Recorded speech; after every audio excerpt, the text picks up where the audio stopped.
Hi mga kamarites, Kim Pamparawu. Ngayong araw tara samahan nyo ako gumawa tayo ng buko juice.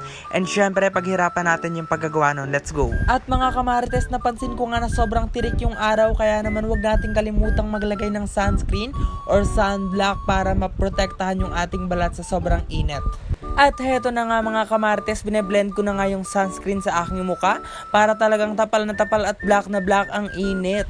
At natapos na nga ako mag-sunscreen kasi jowa naman ang naga-sunscreen para ma-protect din yung skin niya to direct sunlight for the go. At syempre mga kamarites, pakit muna tayo dyan. Syempre may isang hindi magpapadalo pagdating sa ganyan. Sabi pa niya nahihiya pa daw siya. Uy, paano yung hiya? And no more chismis na nga mga kamarites, umarangkada na tayo para makarating na tayo sa ating paroroonan. Kasi hapon na rin, napakabilis pa naman dumilim dito sa probinsya. Talaga mga kamarites na medyo nakakatakot. Ay, chitanga. Ay, chitanga. Ay, chitanga. Ay, chitanga.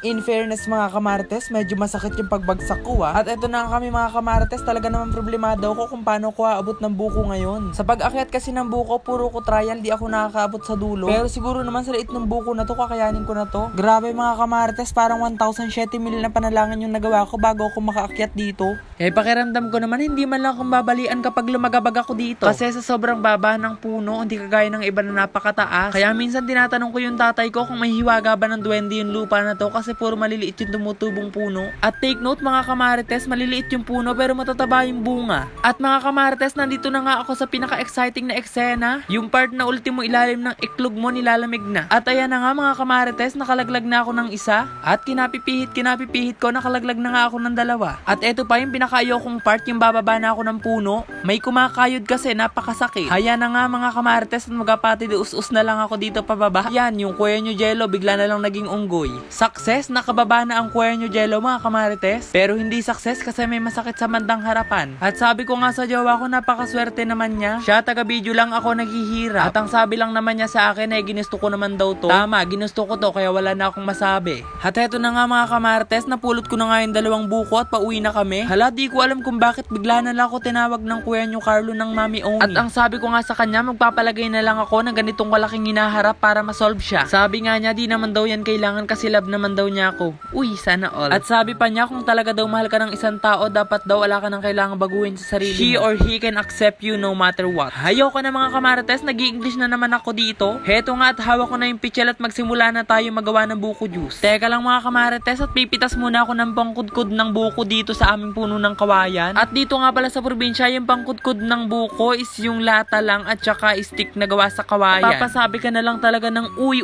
sana all may pakinabang. How about you naman kumarites? Charis! At this time guys nga, pinorward ko na nga yung video and ayan, nakita nyo nagsali na ako ng tubig sa pichel at ito pa yung isa. And then mga kamarites, proceed na tayo sa pagkakayod ng ating buko para mabuo na yung buko at juice. Mga kamarites, ang gagawin pala natin is literal na buko juice. No water and sugar added, ice only. Alam ko mga kamarites na kaya nyo din gawin to pero di nyo lang kayang uminom ng may kasama kagaya ko. O nag-cheers pa, kaboom. Sorry na agad mga kamarites. Pagpasensyahan nyo na ako, may nagmamahal lang sa akin, sa'yo wala. Charis. Sa mga may nagmamahal dyan, kaway-kaway at sa mga wala, better luck next life. Charis. Hintayin nyo lang yung tamang tao sa tamang oras at darating din yun. And yun lang mga kamarites, don't forget to like this video and share. Paalam!